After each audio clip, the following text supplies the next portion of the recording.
I've been hearing a lot about what I need to say and do tonight, and the truth is, I don't think what I have to say is going to make much of a difference. If you like me, you like me. If you don't, you don't. I have no illusions about changing anyone's mind. But I do want to make something clear because it's important to me as a human, and that is, you understand that it was never my intention to make light of the murder of a young man. I don't think there's anything funny about it. I posted a message on Instagram on the day he was killed, sending love to his family and asking for compassion, and I meant it, and I still do. Nor was it my intention to blame any specific group for the actions of what it was obviously a deeply disturbed individual. That was really the opposite of the point I was trying to make, but I understand that to some that felt either ill-timed or unclear, or maybe both. And for those who think I did point a finger, I get why you're upset. If the situation was reversed, there's a good chance I'd have felt the same way. I have many friends and family members on the other side who I love and remain close to, even though we don't agree on politics at all. I don't think the murderer who shot Charlie Kirk represents anyone. This was a sick person who believed violence was a solution, and it isn't. This show is not important. What is important is that we get to live in a country that allows us to have a show like this. Yeah!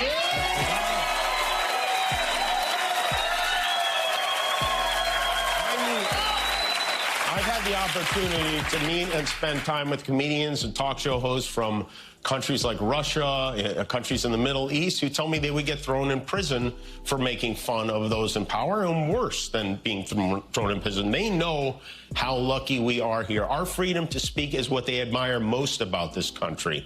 And that's something I'm embarrassed to say I took for granted until they pulled my friend Steven off the air and tried to coerce the affiliates who run our show in the cities that you live in to take my show off the air. That's not legal. That's not American. That is un-American.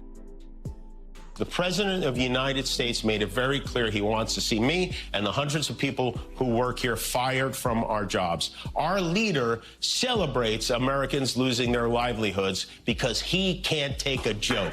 He was somehow able to squeeze Colbert out of CBS. Then he turned his sights on me, and now he's openly rooting for NBC to fire Jimmy Fallon and Seth Meyers and the hundreds of Americans who work for their shows who don't make millions of dollars. And I hope that if that happens, or if there's even any hint of that happening, you will be 10 times as loud as you were this week. We have to speak out against this stuff. Many households across America, however, were unable to watch Kimmel's return last night. Speaking of those affiliates, Nexstar and Sinclair, two major TV station owners who together account for roughly 70 ABC affiliates in the U.S., continued to preempt the late-night show, despite Disney bringing it back nationally. Both groups are also pursuing major business moves that would require FCC approval. Sinclair, of course, is exploring merger options, while Nexstar is trying to close a $6.2 billion merger with another big station owner, Tegna. Told you about this last week at the time when Kimmel was first canceled. It's all prompting Democratic lawmakers to push back and demand more answers about why the station groups are refusing to air Kimmel's show. In a letter first obtained by NBC News, 4 Democratic senators asked the corporate heads of both companies how their decisions, quote, may relate to regulatory issues pending with the Trump administration. The senators added, quote, if you suspended a late-night comedian show in part to seek regulatory favors from the administration, you've not only assisted the administration in eroding First Amendment freedoms, but also create the appearance of a possible quid pro quo arrangement that could implicate federal anti-corruption laws. The lawmakers are requesting answers from Nexstar and Sinclair by October 7th. We mentioned Unga was in town in New York. President Trump criticized the United Nations and his European allies in an hour-long speech to the General Assembly. The president delivered the address yesterday morning at the UN headquarters in New York City. He touted America's success under his leadership, questioned the purpose of the UN itself, blamed the organization for uncontrolled migration, and more. What is the purpose of the United Nations? The UN has such tremendous potential. I've always said it. It has such tremendous, tremendous potential, but it's not even coming close to living up to that potential. For the most part, at least for now, all they seem to do is write a really strongly worded letter and then never follow that letter up. It's empty words, and empty words don't solve war. Not only is the UN not solving the problems it should, too often, it's actually creating new problems for us to solve. The best example is the #1 political issue of our time, the crisis of uncontrolled migration. It's uncontrolled. Your countries are being ruined. The United Nations is funding an assault on Western countries and their borders. I'm the President of the United States, but I worry about Europe. I love Europe. I love the people of Europe. And I hate to see it being devastated by energy and immigration. This double-tailed monster destroys everything in its wake, and they cannot let that happen any longer. You're doing it because you want to be nice. You want to be politically correct, and you're destroying your heritage. A lot for us to dig into with the host of Cosmopolitics on Substack, Elise Labott. Elise, thanks for coming on with us this morning. You called the president's speech at the UN yesterday tone deaf and called it a missed opportunity. Why? Yeah, I mean, Ali, it reminds me of when Fidel Castro or Muammar Gaddafi used to come to the UN and give long, rambling speeches that didn't have a message. I mean, you remember, usually presidents, world leaders are coming to kind of lay out this vision of U.S. policy, U.S. leadership in the world. And, there was a lot of talk about President Trump coming to the UN to give the UN a reckoning. And, he had a couple of themes of energy and migration, but there was no prescription. There was no, policy ideas. There was just like a big rant. And it wasn't incoherent. It was like a word salad. And so I think that had he come and said, listen, I think you need reform. And we all know the UN needs reform. And we've been talking about it for years, Ali. But at the same time, there were no ideas. There was just a big rant. And I think it was, that's not how you win allies. That's not how you get cooperation. And, every year at the UN, you kind of hope that President Trump is going to, during the first term and now, kind of rise to the occasion and articulate world leadership on the world stage. But unfortunately, we didn't really see that yesterday. Yeah, and we had one of the Biden administration UN ambassadors on the show yesterday sort of previewing this. We knew that reforming the UN was going to be a central focus, as it often is, and yet you had the president standing up in front of other countries saying that their borders are going to hell and that their countries are going to hell, and that if only they did things the way that he was doing them, then their countries would thrive again, as he sees America doing. There was, I think, the domestic focus that he made, but then also multiple international conflicts looming over this United Nations session, specifically around Ukraine. I think Trump had a shift yesterday that was important, specifically talking about how he thinks that Ukraine can win back all of its territory that's been taken by Russia. What do you see in this shifting of his stance here? It was surprising, but the White House has told our teams it's meant to put more pressure on Putin.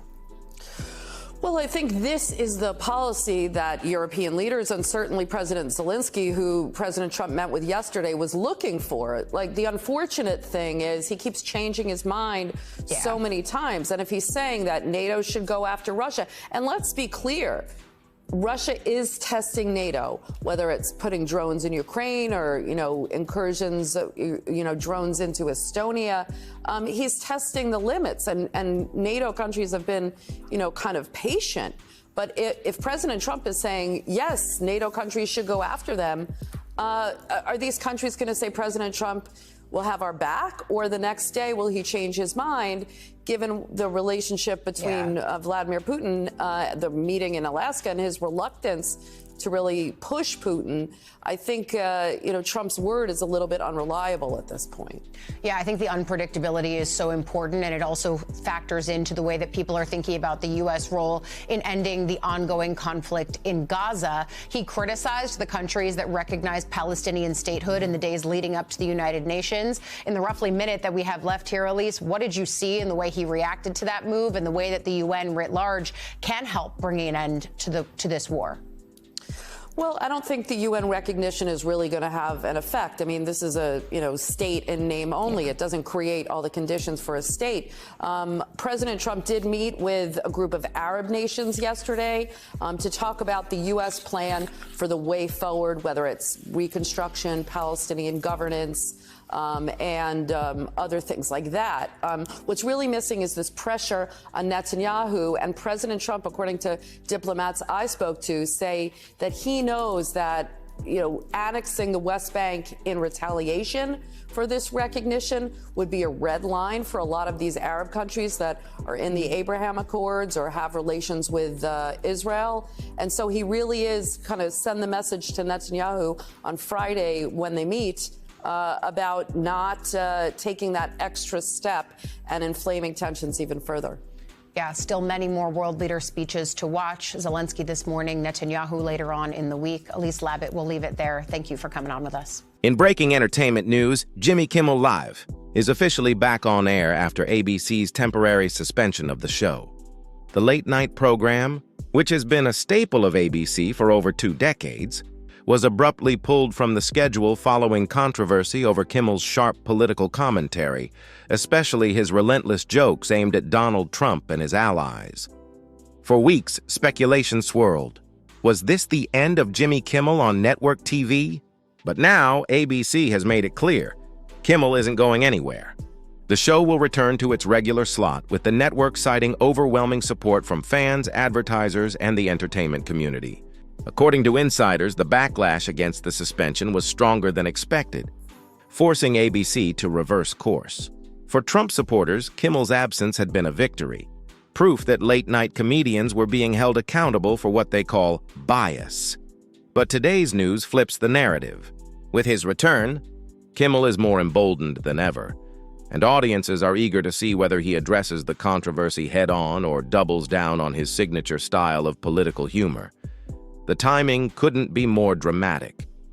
The U.S. is already in the middle of one of the most heated political climates in decades, and late-night comedy remains a battlefield where culture, politics, and entertainment collide. Kimmel's comeback guarantees fresh clashes and likely more viral moments. Social media exploded within minutes of ABC's announcement. Fans celebrated with hashtags like Kimmel Returns trending, while critics accused ABC of caving to Hollywood elites. Some even warned the decision will fuel division further as election politics intensify. But one thing is certain, the spotlight is firmly back on Jimmy Kimmel. Tomorrow night, all eyes will be on his opening monologue. Will he take aim at Trump again? Will he mock ABC itself for suspending him? Or will he try to strike a new balance? No matter what, this return marks a turning point, not just for Kimmel, but for late-night television itself. So, what do you think?